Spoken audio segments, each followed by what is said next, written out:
Hi students, welcome to your channel money tutorial. आज के अपने इस वीडियो क्लास का टॉपिक रहेगा मल्टीप्लिकेशन थ्योरम ऑन प्रोबेबिलिटी, जिसको मैं स्ट्रिक्टली इंडिपेंडेंट इवेंट्स वाले क्वेश्चन पे फोकस करूंगा। हम ऑलरेडी एक वीडियो देख चुके हैं जिसपे हमने डिपेंडेंट इवेंट्स के क्वेश्चंस किए थे। अगर आपने वो नहीं देखा, पहली बार आप मेरे चैनल में, तो डिस्क्रिप्शन बॉक्स में उसका लिंक मैं आपको प्रोवाइड कर दूंगा। और आज का जो मेरा वीडियो रहेगा पूरा का पूरा स्ट्रिक्टली किस पे फोकस रहेगा, वो सिर्फ इंडिपेंडेंट इवेंट्स पे फोकस रहेगा। तो इंडिपेंडेंट इवेंट क्या होता है, पहले मैं आपको उसका कंसेप्ट समझा देता हूं। इंडिपेंडेंट इवेंट क्या होता है कि हमारे पास मोर देन वन इवेंट्स होते हैं। मोर देन वन, दो लेके चलो आप, दो इवेंट्स होते हैं, ए और बी। ए और बी ऐसे दो इवेंट्स हैं, इस पहले ये इवेंट हो रहा है, उसके बाद ये वाला इवेंट हो रहा है। ऐसे मान लो आप, ये वाला इवेंट इस वाले इवेंट की प्रोबेबिलिटी को कोई फर्क नहीं डाल रहा। ये बिल्कुल ही अपने आप में अलग है, इसके होने या ना होने से इसको कोई फर्क नहीं पड़ रहा। तो इस इवेंट को बोला जाता है इंडिपेंडेंट इवेंट। इसकी प्रोबेबिलिटी इस पे फर्क नहीं डाल रही और इसकी प्रोबेबिलिटी इस पे कोई फर्क नहीं डाल रही। तो ये इवेंट्स को बोला जाता है इंडिपेंडेंट इवेंट, डिपेंडेंट नहीं है। डिपेंडेंट इवेंट्स की क्या कंडीशंस होती है और क्या क्वेश्चंस होते हैं वो हम ऑलरेडी देख चुके हैं ना एक बार ही। तो ये इंडिपेंडेंट इवेंट जो एक दूसरे को फर्क नहीं डाल रही, इंडिपेंडेंट इवेंट। तो इंडिपेंडेंट इवेंट में क्या होता है, एक सबसे पहले तो मेन आप एक फॉर्मूला लिख लो। ए और बी अगर इंडिपेंडेंट इवेंट है, मैं यहां लिख देता हूं, if A and B are independent events then probability of A intersection B is equal to probability of A into probability of B होता है। अगर ये कंडीशन अगर सेटिस्फाई कर जाता है तो वो दो इवेंट्स को हम इंडिपेंडेंट बोलेंगे, वरना इंडिपेंडेंट वो नहीं है। क्लियर है यहां तक? इस पॉइंट को आप जरूर नोट डाउन कर लेना, इस पॉइंट को नोट डाउन कर लेना। इसके अलावा आप मेरी कंडीशनल प्रोबेबिलिटी वगैरह की वीडियोस भी एक बार आप जरूर देखो, उसमें बेसिक फॉर्मूलेस जो प्रोबेबिलिटी में यूज होते हैं मैंने अच्छे से आपको एक्सप्लेन किया हुआ है। तो आपको ना ये वीडियो करने में और अच्छा लगेगा और मजा आएगा। जहां जहां जो फॉर्मूले यूज होगा मैं आपको प्रोवाइड कर दूंगा मैं, ठीक है। चलो, और इसी के साथ मैं आपको एक और पॉइंट समझाता हूं जो इस वीडियो में मेरे कई क्वेश्चंस में काम आएगा, वो है mutually exclusive. If A and B are mutually exclusive events, ठीक है। म्यूचुअली एक्सक्लूसिव का मतलब है ए एक इवेंट है, बी एक इवेंट है, दोनों में कोई कॉमन एलिमेंट नहीं है, दोनों में कोई कॉमन एलिमेंट नहीं है। That means probability of A intersection B is equal to 0।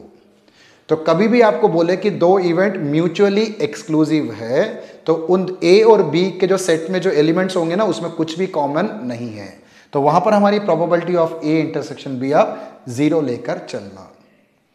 Clear है? अगर दो इवेंट इंडिपेंडेंट है तो A intersection B P A into P B. अगर दो इवेंट म्यूचुअली एक्सक्लूसिव है तो ए इंटरसेक्शन बी की प्रोबेबिलिटी 0।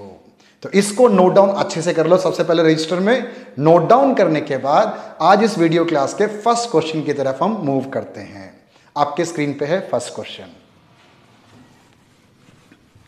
देखो फर्स्ट क्वेश्चन क्या कह रहा है, if probability of A is equal to 3/5, probability of B है 1/5।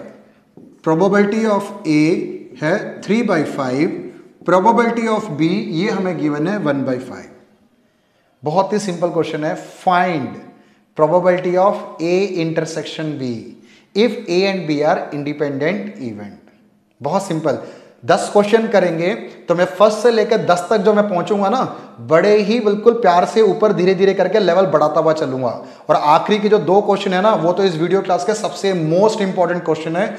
गलती से भी वो क्वेश्चन को मत छोड़ देना, ठीक है। तो बिल्कुल मैं बेसिक लो लेवल से स्टार्ट कर एडवांस लेवल पर जाकर इस वीडियो को मैं खत्म करूंगा मैं। तो हमें निकालना है probability of A intersection B. Condition क्या था, ए और बी इंडिपेंडेंट बोल रहा है ना वो। If A and B are independent event then probability of A intersection B is equal to P A into P B. अब यही लिखवाया था ना, इसके अंदर वैल्यू पुट कर दो आप प्रोबेबिलिटी की, 3/5 मल्टीप्लाई बाई 1/5। तो आंसर आपका 3/25 है। बिल्कुल सिंपल, क्लियर है? ठीक है। अब इससे एक लेवल और एक सीढ़ी और ऊपर चढ़ते हुए क्वेश्चन नंबर 2 की तरफ देखते हैं हम। Event A and B are such that probability of A half है, प्रोबेबिलिटी ऑफ बी 7/2 है। लिख लेता हूं पहले मैं इसको रब करते हैं और सेकंड क्वेश्चन की जो प्रोबेबिलिटीज गिवन है वो हम लिख लेते हैं। प्रोबेबिलिटी ऑफ ए और प्रोबेबिलिटी ऑफ बी। ए की प्रोबेबिलिटी है 1/2, बी की प्रोबेबिलिटी है 7/12। ठीक है। प्रोबेबिलिटी ऑफ नॉट ए और not B, probability of not A और नॉट बी, ये हमें प्रोबेबिलिटी गिवन है 1/4। ठीक है। अब हमें क्या करना है, state whether A and B are independent. अब इंडिपेंडेंट हमें चेक करना है, फाइंड नहीं करना है, चेक करना है। चेक भी क्या करेंगे, उसी फॉर्मूले से करेंगे कि क्या probability of A intersection B P A into P B है कि नहीं है। अगर इक्वल है तो इंडिपेंडेंट है, वरना नहीं है। अब क्वेश्चन का अच्छा पॉइंट पता क्या है, ये पॉइंट है, नॉट ए और नॉट बी। नॉट ए और नॉट बी क्या होता है, मैं आपको लिख देता हूं। प्रोबेबिलिटी ऑफ नॉट ए और नॉट बी क्या होता है, 1 minus probability of A intersection B को रिप्रेजेंट करता है। ये इसका फॉर्मूला होता है। इसको आप नोट डाउन करो रजिस्टर में एक बार। प्रोबेबिलिटी ऑफ नॉट ए और not B 1 minus probability of A intersection B. यही सारे फॉर्मुलेज मैंने आपको कंडीशनल प्रोबेबिलिटी वाले में अच्छे से मैंने आपको मेंशन किया हुआ है। ठीक है। तो जहां जहां जो फॉर्मूला यूज होगा मैं दोबारा से बताऊंगा आपको। प्रोबेबिलिटी ऑफ नॉट ए और not B 1 minus probability of A intersection B होता है। और ये किसके इक्वल है, 1/4 के। तो यहां से हम ए इंटरसेक्शन बी निकाल सकते हैं ना, निकाल लो। इसको लेफ्ट साइड में राइट साइड में शिफ्ट करते हैं और 1/4 को लेफ्ट साइड में शिफ्ट करते हैं। 1 minus 1/4 probability of A intersection B, तो 3/4 equal to probability of A intersection B. ठीक है, इंटरसेक्शन निकाल दिया। अब क्या कह रहा है हमसे, वो कह रहा है कि चेक करके देखो, खुद ही चेक करो कि क्या ये ए और बी इंडिपेंडेंट है कि नहीं है। अब चेक कैसे करा जाता है, अब कंडीशन तो लिखो पहले ना कि probability of if A and B are independent event, मैं कहां लिखूं, यहां लिख लेता हूं, चलो। If A and B are independent event then condition होती है probability of A intersection B is equal to probability of A into probability of B. यही होता ना कंडीशन। अब चेक करते हैं ये इक्वल है कि नहीं। ये अभी हमने कितना निकाला है, ये निकाला है 3/4 और ए और बी कितना था, ए हमें गिवन था 1/2 और बी हमें गिवन था 7/12। ठीक है। अब ये कितना हुआ, 3/4 इक्वल टू 7/24।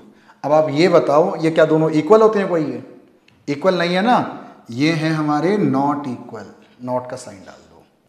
तो implies A and B are not an independent events. तो ए और बी इंडिपेंडेंट इवेंट नहीं है, नॉट। ए और बी इंडिपेंडेंट इवेंट नहीं है। समझ आया ना क्वेश्चन आपको ये। तो ऐसे लेवल के क्वेश्चंस भी एग्जाम में आ सकते हैं। ठीक है। चलो 2 क्वेश्चंस हो गए। इसी को और आगे कंटिन्यू करते हुए हम थोड़े स्टेटमेंट वाले क्वेश्चंस हम पढ़ना स्टार्ट करते हैं। क्वेश्चन नंबर 3 है आपके स्क्रीन पे। क्वेश्चन नंबर 3 कह रहा है a die marked 1 2 3 in red 4 5 6 in green is tossed. ठीक है। डाई में टोटल 6 फेस होते हैं। वैसे तो आज तक जो हमने लूडो या सांप सीढ़ी खेला तो डाई के तो सारे कलर सेम ही होते हैं, पर यहां क्या कर दिया उसने, 1 2 3 को तो रेड कलर कर दिया और 4 5 6 को ग्रीन कर दिया। कोई बात नहीं, इसका डाई करने दो। Let A be the event the number is even.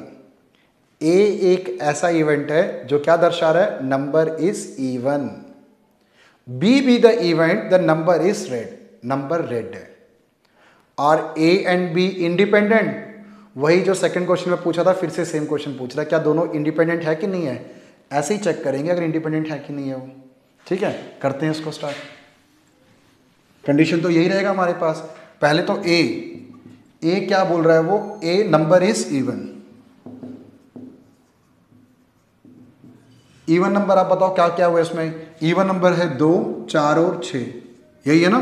तो प्रोबेबिलिटी ऑफ ए क्या बना, 3/6, क्योंकि डाई में टोटल 6 फेस होते हैं और यहां हमारे फेवर में सिर्फ 3 है, तो 3/6। इसको छोटा भी कर सकते हैं, वैसे कोई फर्क नहीं पड़ेगा। 1/2 काट दिया दोनों को, 1/2। बी क्या इवेंट बता रहा है वो? बी एक इवेंट है, number is red, number is red. अब रेड नंबर में कौन कौन से थे? रेड में था 1 2 3, रेड में तो था 1 2 3। तो प्रोबेबिलिटी ऑफ बी क्या बना यहां से हमारा? प्रोबेबिलिटी ऑफ बी भी अगेन 3/6 और कट कर 1/2। ये भी क्लियर। अब हमें क्या करना होता है, जैसे ए वाला सेट ये रहा और बी वाला सेट ये रहा, क्या ए इंटरसेक्शन बी कुछ कॉमन है दोनों में? कॉमन। तो कॉमन देखो कौन सा एलिमेंट है यहां पर? सिर्फ 2 है। तो probability of A intersection B बना 2/2 नहीं 1, ए की तो एलिमेंट है 1/6। इधर 2 है, इधर 2 है ना? तो जो कॉमन होता है उसे इंटरसेक्शन बोला जाता है, इंटरसेक्शन। तो इन दोनों में हमने कॉमन देख लिया 2, तो इसकी प्रोबेबिलिटी क्या बनी? 1/6। तो हमने अभी तक 3 प्रोबेबिलिटीज हमने निकाल लिया। पिछले क्वेश्चन में क्या था? ए बी वगैरह की तो गिवन था ना, यहां हमने अपने आप तीनों हमने फाइंड आउट किया। अब क्वेश्चन में क्या बोल रहे हैं कि क्या ए इवेंट और बी इवेंट इंडिपेंडेंट है कि नहीं है? कंडीशन, इसको आप जरूर नोट करना। If A and B are independent events then probability of A intersection B is equal to P A into P B. अगर ये कंडीशन सेटिस्फाई करेगा तो ए और बी इंडिपेंडेंट है। पहले ये लिखना पड़ेगा, लिखने के बाद यहां से मैं वैल्यू सब्स्टिट्यूट करता हूं। ये 1/6, ये 1/2, ये 1/2। अब जल्दी से बताओ, अब तो देखने से ही पता लग रहा है। तो 1/6 इज नॉट इक्वल टू 1/4, नहीं है ना? So A and B are not an independent event. ये लास्ट में जरूर ये लाइन लिख देना, A and B are not an independent event. ये दोनों इंडिपेंडेंट इवेंट नहीं है। क्लियर? समझ आ रहा है आपको? 3 क्वेश्चन हमने कर लिए, तो मुझे उम्मीद है कि 3 क्वेश्चन से आपको काफी हद तक अब समझ आ गया होगा कि किस तरीके से कंडीशन को सेटिस्फाई करना पड़ता है या कंडीशन को यूज कर इंटरसेक्शन निकालना पड़ता है। ठीक है, चलो अब मूव करते हैं इसी लेवल को और आगे बढ़ाते हुए क्वेश्चन नंबर 4 की तरफ। अगर आप कुछ क्वेश्चंस आप करोगे, आपको ये टॉपिक भी बहुत अच्छे से समझ आ जाएगा ये। ठीक है, और स्टार्ट करने से पहले एक रिक्वेस्ट हो रहा है आपसे, इन सारे क्वेश्चन को प्लीज रजिस्टर में नोट डाउन आप जरूर करके रखना। ये सारे क्वेश्चन आपसे मिस नहीं होने चाहिए, तो दोबारा रिवीजन के लिए आपके लिए हेल्पफुल रहेगा। ठीक है, चलो क्वेश्चन नंबर 4 की तरफ बढ़ते हैं। Let A and B independent event with probability of A equal to 0.3 और प्रोबेबिलिटी ऑफ बी 0.4। ठीक है, ए और बी इंडिपेंडेंट तो है, ए और बी इंडिपेंडेंट तो है, और हमें क्या गिवन है? हमें गिवन है probability of A equal to 0.3 और प्रोबेबिलिटी ऑफ बी है 0.4। और ए और बी क्या है? इंडिपेंडेंट इवेंट तो है। अगर इंडिपेंडेंट इवेंट है तो ये कंडीशन होगा, बिल्कुल होगा। फर्स्ट पार्ट क्या पूछ रहा है? फर्स्ट पार्ट आपसे यही बोल रहा है कि इंटरसेक्शन निकाल दो। देखो कितना इजी और सिंपल है, 0.3 इंटू 0.4 तो आ गया 0.12। पहला तो वैसे ही खत्म हो गया स्टार्ट होने से पहले ही। चलो अब नेक्स्ट पार्ट क्या पूछ रहा है? यूनियन पूछ रहा है आपसे, probability of A union B, जो हम ये पहले की वीडियोस में भी कर चुके हैं। अब दोबारा से यूनियन आ गया तो मैं फॉर्मूला लिख देता हूं आपके लिए, इसको भी आप नोट डाउन करके रखना। Probability of A, probability of B minus probability of A intersection B. ठीक है, अब वैल्यू पुट करते हैं। प्रोबेबिलिटी ऑफ ए 0.3, ये 0.4 माइनस 0.12, 0.58 इसका आंसर आ गया। ये भी सिंपल था। ठीक है, अब बढ़ते हैं probability of A by B. A by B आपको कुछ याद आ रहा है? क्या चीज है वो? Probability of A given that B has already happened. Guess कर लिया? बिल्कुल सही गेस किया। फिर तो कंडीशनल प्रोबेबिलिटी कर चुके ना पहले हम वीडियोस में, वही कंडीशनल प्रोबेबिलिटी इसमें भी आ गया। तो कर लेते हैं इसको भी। जो स्टूडेंट पहली बार देख रहे हैं मैं फॉर्मूला लिख देता हूं उसके लिए। देखो probability of A by B का फॉर्मूला क्या होता है? ऊपर न्यूमरेटर में हमेशा इंटरसेक्शन आता है, याद रखना। न्यूमरेटर में हमेशा इंटरसेक्शन, अगर नीचे बी है तो इसको आप बी से डिवाइड कर लो। ऊपर हमेशा इंटरसेक्शन, नीचे अगर बी है तो बी से डिवाइड कर लो। तो इंटरसेक्शन अभी तो हमने निकाला था 0.12 फर्स्ट पार्ट पे, वो वैल्यू पुट कर लिया। नीचे क्या है? बी। बी कहाँ गया हमारा? 0.40। ये 0 मैंने जानबूझ के डाला कि पॉइंट से पॉइंट में काट देता हूँ। तो कितना बना ये? ये 3 के टेबल से 4 के टेबल से कटेगा 3/10, या इसको आप 0.3 भी आप लिख सकते हो। क्लियर है? चलो अब बिल्कुल फोर्थ पार्ट जो है बिल्कुल सेम इसी लेवल का है, फोर्थ पार्ट कर रहा हूं। अब फोर्थ पार्ट में हमें चाहिए प्रोबेबिलिटी ऑफ b बाई ए। मैंने क्या समझाया भी आपको, कंडीशनल प्रोबेबिलिटी में ऊपर तो हमेशा इंटरसेक्शन आता ही है ना, ऊपर तो इंटरसेक्शन आता ही है। अब नीचे क्या है? a। अगर नीचे a है तो इसको a से डिवाइड कर लो, तभी मैंने अभी इसको रब नहीं किया। अगर नीचे भी ये समझाने के लिए कि a बाई बी, ऊपर तो a इंटरसेक्शन b आएगा, ऊपर तो a इंटरसेक्शन b आएगा। अगर डिवाइड में b हो तो आप b से डिवाइड करना, अगर डिवाइड में a है तो आप a से डिवाइड करना, ऐसे याद रख लो उसको आप। ठीक है ना? अब इसकी वैल्यू पुट करता हूं, 0.12 डिवाइड बाई 0.30 तो 0.4 आ जाएगा। क्लियर? समझ आ रहा ना आपको? ठीक है, ये तो क्वेश्चन बड़ा इजी क्वेश्चन था, 4 पार्ट पूछा था, 4 पार्ट, चारों के चारों वैसे इजी थे। हमें तो भैया अच्छे से मार्क्स स्कोर करने से मतलब है, 4 की जगह 6 आ जाए, 6 के 6 अगर हमें आते हों तो हमारे लिए तो अच्छी बात है वो। ठीक है, चलो बढ़ते हैं क्वेश्चन नंबर 5 की तरफ। 5 भी बिल्कुल सेम ऐसे ही है। तो 5 को आगे करने से पहले मैं आपको एक बात और याद दिला दूं, मेरे चैनल के पेज पे एंट्रेंस एग्जाम CU/CET के सारे वीडियोस बिल्कुल फ्री ऑफ चार्ज अवेलेबल हैं। अब कोई भी स्टूडेंट जो पहली बार यहाँ पर आया हो इस चैनल में, वो सारे के सारे मेरे चैनल पे जो उसका प्लेलिस्ट है, अब उसको जरूर गो थ्रू करना। आपके एंट्रेंस एग्जाम में और गवर्नमेंट एग्जाम्स जो होते हैं SSC वगैरह में भी काफ़ी आपके लिए हेल्पफुल है वो। तो आप उन वीडियोस को भी एक बार जरूर गो थ्रू करना, आपके बेनिफिट के लिए वो। ठीक है, question number 5। Question number 5, fifth question. Given 2 independent event A and B, 2 event है, दोनों इंडिपेंडेंट है, such that PA equal to 0.3 और PB equal to 0.6, find PA and B। PA and B आपको समझा देता हूं। एंड कभी भी आ जाए, एंड का मतलब होता है इंटरसेक्शन। PA एंड B का मतलब PA इंटरसेक्शन B पूछ रहे हैं। बस ये सब चीजें आपको नोट करने वाली बात है, यही छोटी छोटी बातें होती है। और आ जाए तो यूनियन, एंड आ जाए तो इंटरसेक्शन होता है। तो PA एंड B का मतलब PA इंटरसेक्शन B। अब तो आपको समझ आ गया होगा, probability of A into probability of B। इसको लिखने से पहले आप कंडीशन जरूर एग्जाम में मेंशन करना, ऐसे नहीं कि बिना कंडीशन मेंशन करे आपने ये कर दिया, हो सकता है कि स्टेप्स के मार्क्स कट जाए। तो कंडीशन जैसे मैंने अभी रफ कर दिया ऊपर, वो कंडीशन जहां जहां यूज होगा वो कंडीशन को मेंशन करना जरूरी है, उसको मत आप छोड़ देना। ठीक है, चलो अब इसमें वैल्यू जल्दी से पुट कर दो उसको। 0.3 मल्टीप्लाइड बाय 0.6 तो 0.18। पहला आंसर तैयार है। मूव करते हैं सेकंड पार्ट की तरफ। A and not B, probability of A and not B। ये भी हम फॉर्मूलेस पहले कर चुके हैं, इस वीडियो के लिए पहली बार है, पर पहले की वीडियोस में हम कर चुके हैं, कंडीशनल प्रोबेबिलिटी के पहले वीडियोस में। A एंड नॉट B आ जाए, मैं यहां लिख रहा हूं formula. A and not B का फॉर्मूला होता है probability of A minus intersection. A and not B में A चाहिए, पर A और B का जो कॉमन एलिमेंट होगा ना, वो वाली प्रोबेबिलिटी नहीं चाहिए, सिर्फ और सिर्फ A चाहिए, बस सिर्फ A चाहिए, A but not B। A में से उसका इंटरसेक्शन वाला पार्ट आप माइनस कर दो। ठीक है, इस फॉर्मूले को भी नोट डाउन कर लेते हैं एक बार।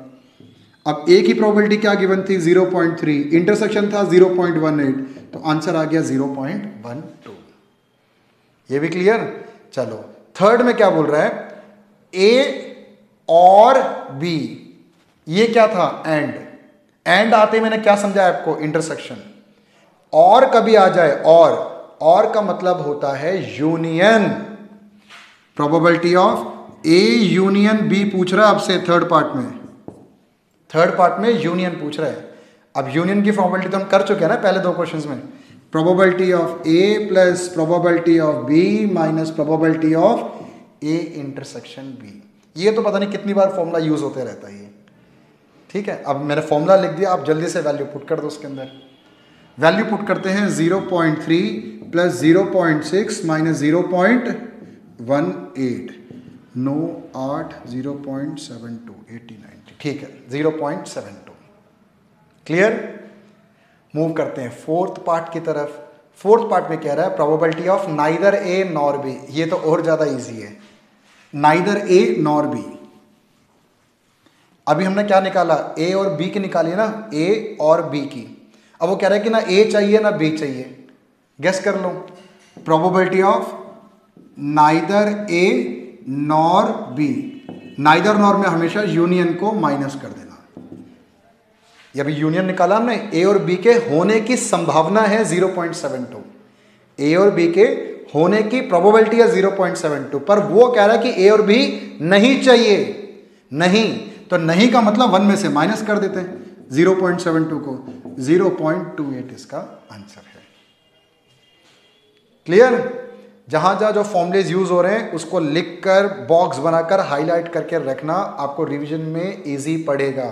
मैं बार बार इसी चीज को मैं दोहराते रहता हूं कि आपको याद दिलाता रहूं मैं, ठीक है? तो सारे जो नए फॉर्मूलेज हैं मार्क करके रखेंगे, इसको हाईलाइट करके रखेंगे उनको, ठीक है? अब बढ़ते हैं क्वेश्चन नंबर 6 की तरफ। 5 क्वेश्चन कर लिए, 5 क्वेश्चन और रह गए हमारे इस वीडियो के लिए। बढ़ते हैं क्वेश्चन नंबर 6 की तरफ। One card is chosen at random from a well shuffled deck of 52 cards. एक कार्ड निकाल रहा है 52 पत्तों में से। E and F are events such that E क्या है? The card drawn is spade. F क्या है? The card drawn is ace. एक स्पेड है और दूसरा एस है। Check whether E and F are independent. अब हमें चेक करना है कि दोनों इंडिपेंडेंट इवेंट हैं कि नहीं हैं। चेक कर लेते हैं। पहले ई क्या रिप्रेजेंट कर रहा है यहां पर? The card is spade, spade. और एफ क्या बता रहा है? एफ यहां बता रहा है card drawn is an ace, ace. Independent check करना है तो 3 प्रोबेबिलिटीज निकालनी पड़ेगी पहले में। कौन कौन सी? Probability of E, probability of F, probability of E intersection F. ठीक है, इतने क्वेश्चन आपने इतना तो समझ लिया कि ये 3 चीज चाहिए होता है। ठीक है, जल्दी से इसकी भी प्रोबेबिलिटी निकाल दो। एक 52 पत्तों की गड्डी में से, ठीक है, उस डेक में से स्पेड निकालने की प्रोबेबिलिटी कितनी होगी? स्पेड होते कितने हैं? स्पेड टोटल 13 होते हैं। 13 स्पेड होते हैं, 13 डायमंड होते हैं, 13 क्लब और 13 हार्ट, ऐसे ही है ना। स्पेड निकालने की प्रोबेबिलिटी 13/52, काटेंगे तो छोटा करेंगे तो 1/4। ठीक है, अगला एफ, एफ मतलब क्या? एस। इक्के कितने होते हैं? एस, इक्का कहते हैं इसको। कितने होते हैं? 4 होते हैं। एक स्पेड का, एक क्लब का, एक डायमंड का और एक हार्ट का, 4 होते हैं एस। 4/52, इसको काटूंगा तो 1/13। क्लियर? अब ये क्या मतलब है? ई इंटरसेक्शन एफ, मतलब ई और एफ में कोई कॉमन कार्ड है क्या?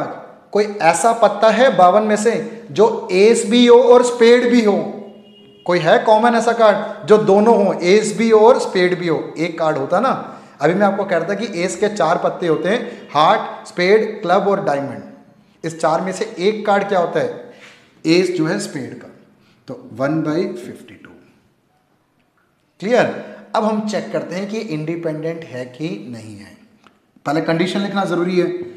If E and F are independent, then probability of E intersection F is equal to PE into PF. अगर ये कंडीशन को सेटिस्फाई करता है तो इंडिपेंडेंट है E और F, वरना नहीं है। वैल्यू सब्स्टिट्यूट करते हैं, 1/52, 1/4 और 1/13। So 1/52 is equal to 1/52 और which is true, आ गया दोनों इक्वल। तो hence E and F are independent event. Hence E and F are independent events. Clear है? समझ आ गया? ऐसे क्वेश्चन हमने पहले भी कर लिया। तो यही था कि स्टेटमेंट फॉर्म में कार्ड्स में आ गया, थोड़ा चेंज हो गया, बस उसको भी मैंने समझा दिया पूरा आपको। तो इंडिपेंडेंट इवेंट की कंडीशन जरूर याद रखना, उस कंडीशन को सेटिस्फाई करे तो इंडिपेंडेंट, वरना नॉट लगा दो। क्लियर? चलो, अभी तक हमने कितना कर लिया? 6 क्वेश्चंस कर लिया। अब हम मूव करते हैं क्वेश्चन नंबर 7 की तरफ। ये रहा आपके वो स्क्रीन पे। 2 dice are thrown together. Let A be the event getting 6 on first die. ए एक ऐसा इवेंट है जो वो रिप्रेजेंट करता है कि getting 6 on first die, and B B the event getting 2 on second die. और बी एक ऐसा इवेंट है जो क्या दर्शा रहा है, getting 2 on second die. First die में कुछ भी हो सकता है, पर सेकेंड डाई में स्ट्रिक्टली 2 है। ए और बी ऐसे दो इवेंट हमें गिवन है। Are the events A and B are independent. अब हमें ये चेक करना है कि क्या ये दोनों इवेंट्स इंडिपेंडेंट है कि नहीं है। स्टार्ट करते हैं, बिल्कुल इजी क्वेश्चन है ये भी। ए क्या रिप्रेजेंट कर रहा है, गेटिंग 6 ऑन फर्स्ट डाई। और बी क्या बता रहा है यहां पर, बी बता रहा है getting 2 on second die, getting 2 on second die. ठीक है, ए और बी ऐसे हमें गिवन है क्वेश्चन में। तो हम इसका अब सेट बनाते हैं। Getting 6 on first die, first die में तो 6 चाहिए, पर सेकेंड डाई में क्या हो सकता है, 2 डाइस को थ्रो कर रहे हैं ना, सेकेंड डाइस में तो कुछ भी हो सकता है। कुछ भी मतलब 1 2 3 4 5 6। तो पहले में अगर 6 तो दूसरे में 1 हो सकता है, पहले में अगर 6 तो दूसरे में 2 हो सकता है। फर्स्ट में 6, अगले में 3, 6 4 6 5 और 6 6। ठीक है, ऐसे 6 केसेस पॉसिबल हैं। तो यहां से हमें पता लगा कि प्रोबेबिलिटी ऑफ ए क्या बना, 6/36। क्लियर है ना। टोटल हमारे फेवर में 6 केसेस हैं। जब 2 डाइस को हम थ्रो करते हैं, total number of possible outcome कितना होता है, 36 होता है ना 2 डाइस का, तो वो 36 से हमने डिवाइड कर लिया। तो ये छोटा हो सकता है, बिल्कुल हो सकता है। काटेंगे तो उसको हम 6 को 36 से कैंसिल आउट करेंगे तो 1/6। तो ए की प्रोबेबिलिटी तो आ गई 1/6। ऐसे ही हम बी को देखते हैं। बी क्या बता रहा है, गेटिंग 2 ऑन सेकेंड डाई। जो दूसरा डाई है उसमें 2 आना चाहिए, और फर्स्ट डाई में क्या आ सकता है, कुछ भी आ सकता है। फिर से कुछ भी का मतलब 1 से लेकर 6 हो सकता है कि पहले में 1 हो, दूसरे में 2 हो।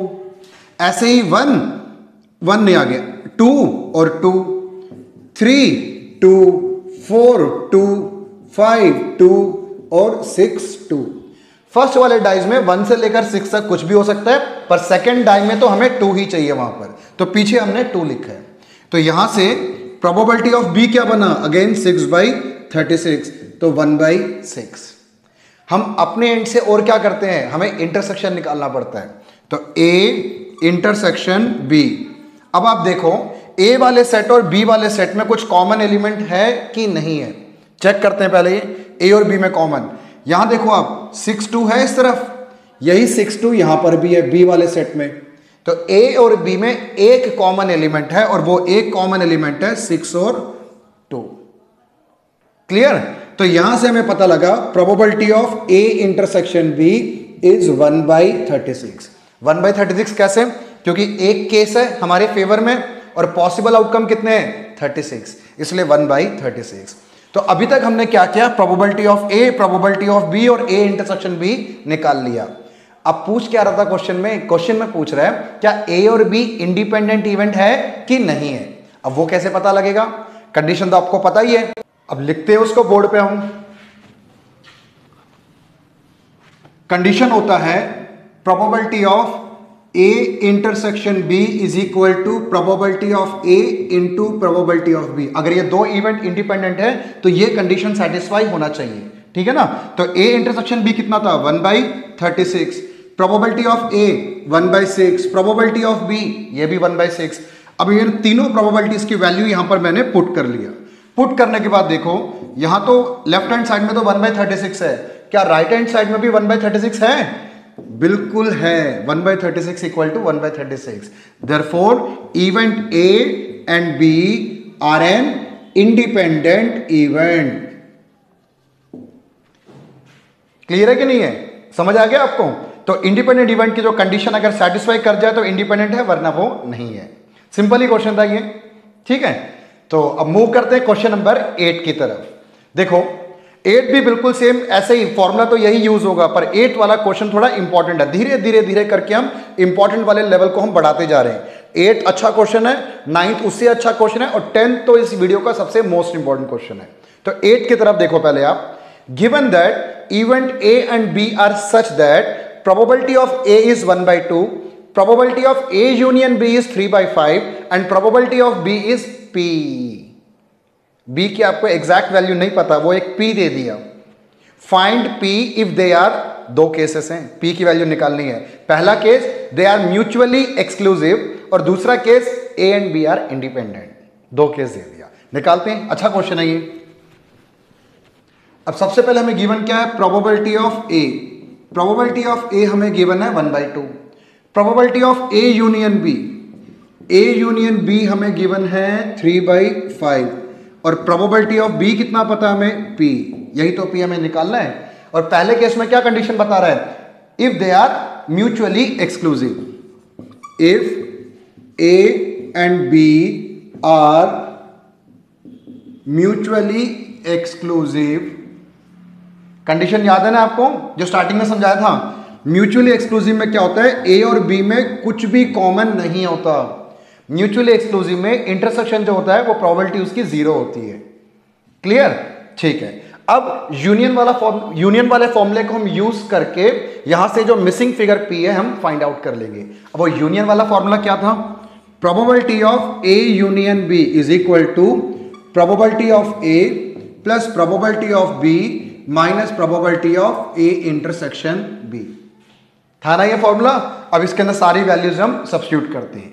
ए यूनियन बी तो 3/5, probability of A 1/2, probability of B P, और ये क्या था, 0 था। अब पी कैसे निकालेंगे, ये जो राइट साइड में 1/2 है इसको आप ले जाओ लेफ्ट साइड में, तो साइन चेंज हो जाएगा ना। 3/5 minus 1/2, 3/5 minus 1/2 equal to P. तो एलसीएम लेते हैं 6 माइनस 5 1, 1/10। तो P की वैल्यू आ गई 1/10।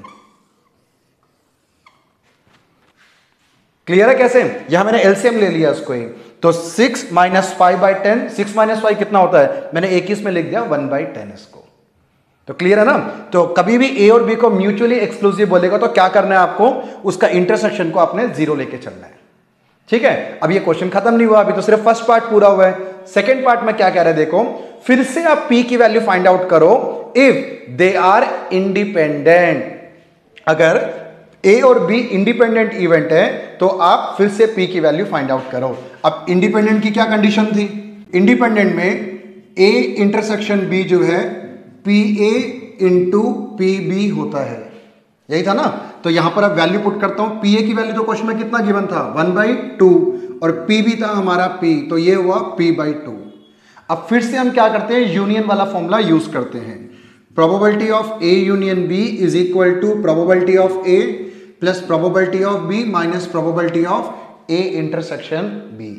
अब यहां पर यूनियन की वैल्यू कितनी गिवन थी क्वेश्चन में, 3/5, A 1/2, B यही तो फाइंड आउट करना है P, और इंटरसेक्शन में यहां पर इस बार मैं वैल्यू पुट करूंगा P/2। फर्स्ट वाले केस में क्या था, इंटरसेक्शन 0 पुट किया था ना, क्योंकि वो म्यूचुअली एक्सक्लूसिव थे। यहां पर A और B दो इंडिपेंडेंट इवेंट है, तो इंडिपेंडेंट होने की वजह से इंटरसेक्शन की वैल्यू P/2 है यहां पर। अब इसको भी सॉल्व करते हैं। 3/5 माइनस 1/2, 1/2 को मैं लेफ्ट साइड में शिफ्ट किया, यहां रह गया P माइनस P/2। अब जल्दी से फटाफट एलसीएम लो, ये हो गया 6 माइनस 5/10, 1/10। यहां पर 2P में से एक P माइनस करेंगे तो P/2। आखिरी स्टेप, 2 और 10 कैंसिल आउट हो सकते हैं ना, हो जाएंगे। तो कितना बचेगा, 2 और 10 को काटूंगा तो 5। तो यहां से P की वैल्यू आ गई 1/5। क्लियर है, ये 2 और 10 को मैंने काटकर 5 बना दिया था, तो P की वैल्यू 1/5 हमारा आंसर है। तो फर्स्ट पार्ट में अगर म्यूचुअली एक्सक्लूसिव हो तो P की वैल्यू 1/10, अगर A और B इंडिपेंडेंट इवेंट हो तो वहां पर P की वैल्यू 1/5। क्लियर, तो दो अलग अलग वैल्यूज हैं P के।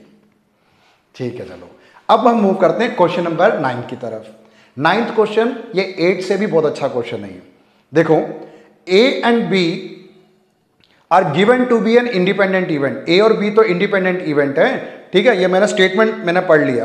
अब प्रोबेबिलिटी ऑफ A हमें गिवन है 0.4, प्रोबेबिलिटी ऑफ B हमें गिवन है P, probability of A union B हमें गिवन है 0.6। पहले मैंने स्टेटमेंट पढ़ लिया, फिर मैं प्रोबेबिलिटीज की वैल्यू बता रहा हूं। अब करना क्या है, find the value of P। तो बताओ P की क्या वैल्यू होगी।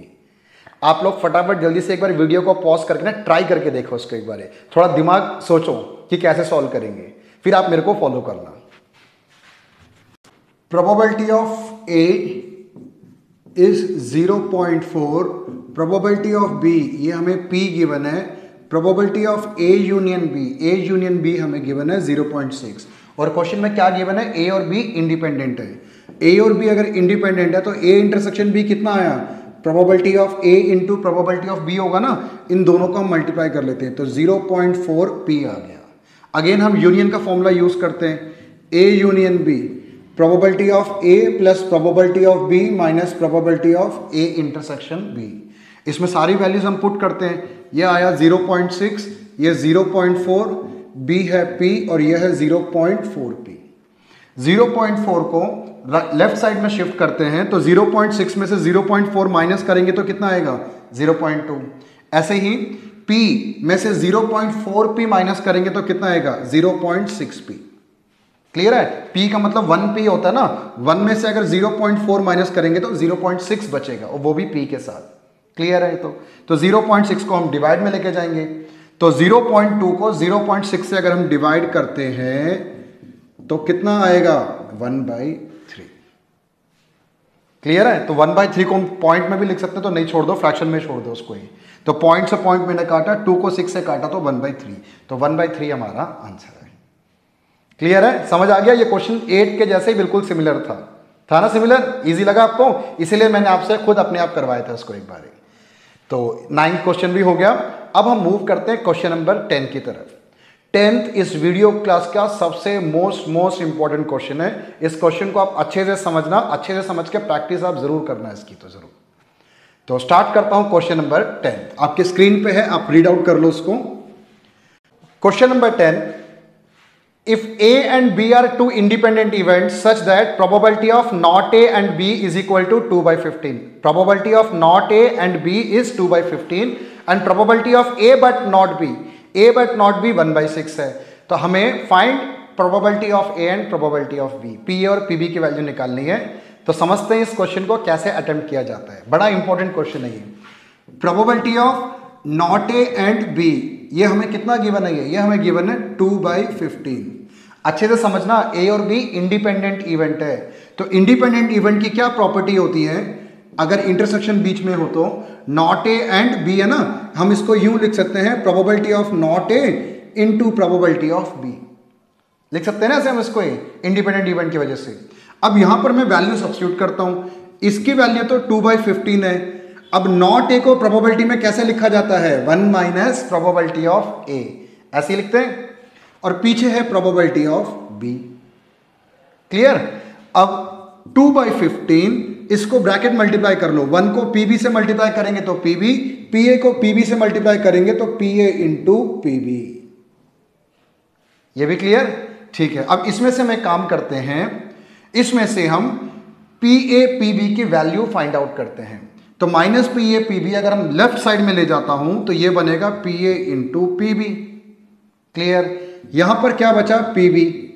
2/15 को मैं राइट साइड में शिफ्ट करता हूं तो ये बना -2/15। क्लियर है ना, यहां तक तो बेसिक मैथमेटिक्स है, जो आगे पीछे करके मैं यहां तक ले आया। अब आप इसको याद रखना, पीए इंटू पीबी की वैल्यू पीबी -2/15 है। इसको मैं दे देता हूं इक्वेशन नंबर 1। जैसे हमने इसको यहां तक लेकर आए, ऐसे ही जो एक और हमें प्रोबेबिलिटी गिवन है, probability of A but not be, उसको भी सॉल्व करके वहां से भी आप पीए इंटू पीबी की वैल्यू फाइंड आउट कर लो। ठीक है, और उस पीए पीबी की प्लेस में हम ये वैल्यू सब्स्टिट्यूट करेंगे तो वहां से एक इक्वेशन हमें मिलेगा। मैं लिख के समझाता हूं क्या करना, देखो आप, ये वैल्यू तो हमने यहां तक निकाल लिया, इसकी वैल्यू तो ये आ गई। अब probability of A but not be, ये गिवन है ना हमें। अच्छा, ये इंडिपेंडेंट इवेंट होने की वजह से ये किसके इक्वल होगा, probability of A and not B, probability of A into probability of B dash होगा, क्योंकि ए और बी इंडिपेंडेंट है। इसकी वैल्यू क्या गिवन है हमें क्वेश्चन में, इसकी वैल्यू गिवन है 1/6, लिख लिया मैंने 1/6। प्रोबेबिलिटी ऑफ ए तो सेम रहेगा, और प्रोबेबिलिटी ऑफ बी डैश क्या होता है, 1 minus probability of B. Clear, 1/6 multiply करो, P A minus P A into P B, ये भी क्लियर है।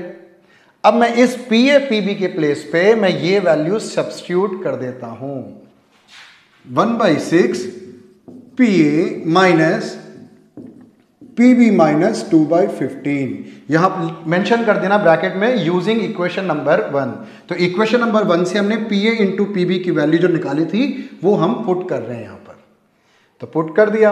अब इसको थोड़ा सा और सॉल्व कर लेते हैं।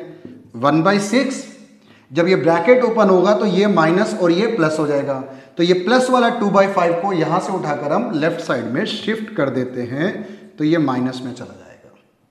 ठीक है, तो यहां क्या रह गया आपके पास, PA माइनस PB रह गया। क्लियर है ये भी? अच्छा, अब एलसीएम लो जल्दी फटाफट। 15 माइनस 12/90, 15 माइनस 12/90। अभी और छोटा कर लूंगा इसको मैं, तो ये है PA माइनस PB। 15 माइनस 12 कितना होता है, 3।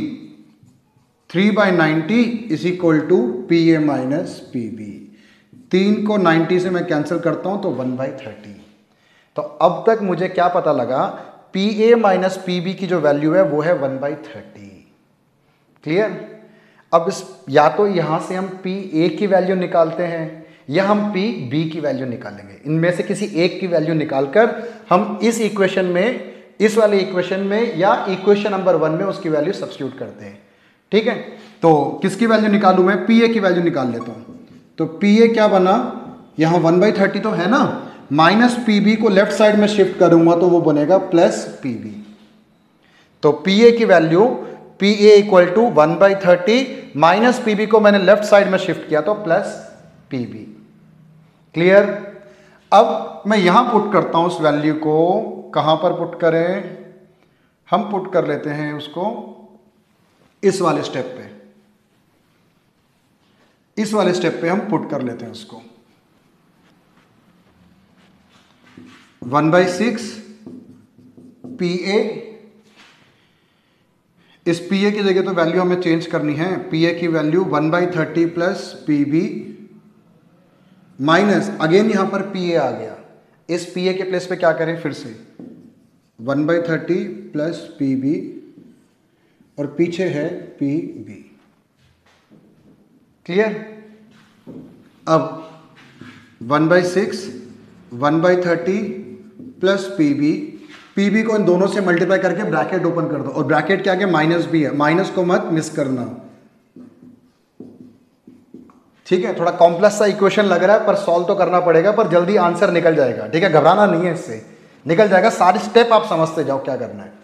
अब आगे क्या करा जाए, देखो आगे 1/6, पहले तो एक काम करते हैं, यहाँ पे 30 है ना, थ्रू आउट द इक्वेशन को 30 से मल्टीप्लाई करते हैं, तो ये जो फ्रैक्शन वाला पार्ट है वो हट जाएगा, थोड़ा सा इजी लगेगा देखने में।